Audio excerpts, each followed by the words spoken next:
cómo fue esa barrera mental de decir, bueno, voy a dejar de trabajar por cuenta ajena y voy a decidir trabajar por cuenta propia y montar algo por tus propios medios con el riesgo que ello conlleva? ¿Te costó mucho o tú ya tenías claro que querías hacerlo? Cuesta y en cierto modo está, te diría que atenuado por la inocencia. Tú y yo somos emprendedores y probablemente si volviésemos a emprender o si tú, si yo que tengo 2 hijas le aconsejase a mis hijas qué quieren hacer, si me dicen quiero ser emprendedora, pues le pondría un montón de advertencias sobre el camino porque lo cierto es que es muy duro y es pues mucho más duro en función de cuándo lo hagas. Yo no he emprendido según salía de la universidad, he emprendido en una fase posterior, ¿no? Con lo cual yo creo que hay que tener mucho cuidado, pero yo lo hice muy inocentemente y en ese sentido pues probablemente no calculé todos los riesgos y todo lo que venía No detrás. eras consciente de que puede salir mal, ¿no? Correcto. Tal vez. Correcto. Es durísimo y apasionante a partes iguales, ¿no? Y yo la verdad es que no he tenido un momento de mi carrera en el que haya disfrutado tanto del reto intelectual, pero en el que haya sufrido también tanto. Y quizá no es tanto tu sufrimiento, porque tú estás ahí metido y estás en el ojo del huracán, sino pues probablemente si hicieras esta entrevista a 3 y estuviera mi mujer aquí sentada, diría, bueno, ojo con el sufrimiento y las implicaciones que eso tiene, porque al final Mm. pues ella probablemente lo haya sufrido mucho más que yo. Yo creo que sin esa parte de riesgo, superar retos muy complicados, es imposible disfrutar del proceso. Si todo fuera un camino de rosas, sería tan fácil que Absolutamente. realmente no estarías orgulloso de los hitos que vas consiguiendo. Y bueno, yo Total. sé que hablas muy bien inglés y en inglés hay un dicho que a mí me encanta que es "You don't risk it, you don't get the biscuits". Esto es Total. totalmente un poco lo que es el camino de un emprendedor. 100%. O sea, no sabría, digamos, calibrar cuánta satisfacción te produce y es un poco contraintuitivo el dolor Es como ir, previo a conseguirlo, es ¿no? como ir al gimnasio, ¿no? Sí, sí. Estás levantando peso, no te está gustando, te está doliendo, pero sabes que luego te va a hacer sentir muy bien. Pues creo Mm, que emprender es lo mismo. totalmente. Totalmente. Y bueno, seguimos por Chisfy. Ujú. ¿Cómo fueron esos inicios a nivel de, bueno, pues de qué foco tenía el proyecto y cómo ha ido pivotando a las necesidades del mercado? Bueno, pues como te decía, FON fue un poco el precursor. En FON el wifi era el fin. O sea, al final era crear una red wifi enorme compartida en el que todo el mundo se pudiese conectar de una forma eficiente. Era conectividad el producto. Y la reflexión que hacíamos Adrián y yo es el wifi como medio, el wifi como un sensor para detectar en tiempo real al cliente y actuar sobre esa detección para tener una experiencia personalizada, muy al estilo de lo que hacen las compañías online, ¿no? De lo que hace un Amazon, un Netflix. Esa siempre ha sido nuestra visión y eso no ha cambiado. Nos inspiraba mucho, no sé si has visto la película de Minority Report. Es una película futurista en la que hay un momento en que Tom Cruise entra en Gap en 2050, le leen la retina y un holograma 3D aparece por ahí diciéndole qué tal, señor Cruise, cómo le sentaron esas camisas que se compró hace 3 meses, ¿no? Ese era el tipo, y además me acuerdo que lo utilizábamos mucho en los pitch a inversores, ese era el tipo de paradigma que buscábamos, ¿no? La cuestión es que me preguntabas qué no ha cambiado y qué ha cambiado. Empezamos terriblemente desenfocados. Empezamos hablamos de la inocencia inicial, con una sensación de, mira, yo no soy un emprendedor convencional. Nosotros venimos del mundo corporativo, ya sabemos lo que es gestionar un negocio de cierto volumen, hemos estado en startups en fase de crecimiento. Lo de los inicios humildes enfocados, eso es para otros. Nosotros vamos a por todas y vamos a por todas desde el día 1 y lo que se produjo pues fue una catástrofe como no puede ser de otra forma.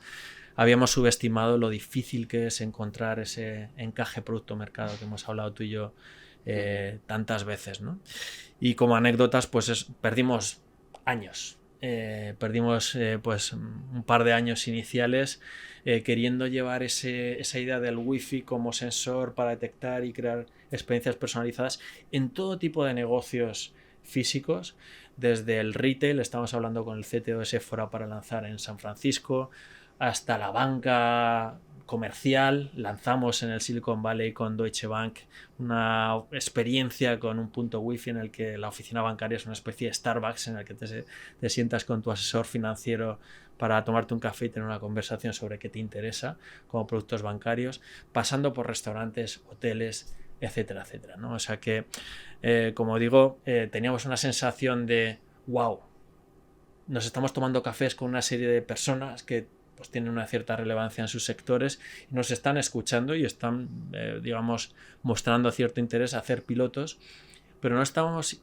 sabiendo traducir que realmente ahí no había un recorrido de negocio. Esa era la conversación divertida del directivo de turno. ¿Cómo monetizamos esto, no? Exactamente, o sea, yo creo que hay una cierta falacia. Tener conversaciones es gratis. En fin, el tiempo no es gratuito y el hecho de que te dediquen un café pues implica algo, pero para grandes, sobre todo en el mundo Enterprise B2B, para grandes compañías, el estar tonteando con ideas y hablando con mucha gente para ver qué ocurre en el mercado no les cuesta nada. Pero de ahí a que haya algo real, a que haya un negocio, hay una distancia importante, ¿no? Y hay que empezar a entender o separar la señal del ruido en términos del eco. Es decir, que tu reflexión un poco es que una persona relevante en un sector te escuche o escuche tu idea de negocio que te da una oportunidad, no quiere decir que vaya a haber negocio o que realmente hay una oportunidad en el mercado, simplemente que a lo mejor a esa persona le caes bien o que tienes una mentalidad algo disruptiva y una persona que trabaja en el mundo corporate pues probablemente despierte su interés, pero eso no quiere decir, y tienes que tener una habilidad ahí muy de detección y de análisis desarrollada para poder darte cuenta de que sí, me está escuchando, pero aquí no hay una oportunidad y hay que pivotar. Totalmente, es tal cual lo has expresado, es un poco la falacia del producto o encaje producto-mercado, ¿no? Primero te crees que tienes encaje producto-mercado porque te escuchan, segundo te crees que tienes encaje producto-mercado porque haces un pilotito. Encaje producto-mercado es algo que está mucho después, es un producto lanzado que aporta valor de forma consistente a un conjunto de clientes que tienen algo en común y que facturas. Y que facturas. La monetización es un buen síntoma de encaje producto-mercado, ¿no? Total. Entonces yo creo que hay que saber, digamos, diferenciar esas cuestiones. Uh-huh. ¿Y qué sucedió después de este primer MVP que lanzasteis? Bueno, pues llega y hago ya paso a finales del 2016, diciembre de 2016. En Berlín nos invitan a formar parte de un acelerador de Techstars. Y bueno, pues un acelerador con cierta exigencia y bueno, pues tenemos una reunión con los socios, con la persona que lideraba el acelerador en Berlín.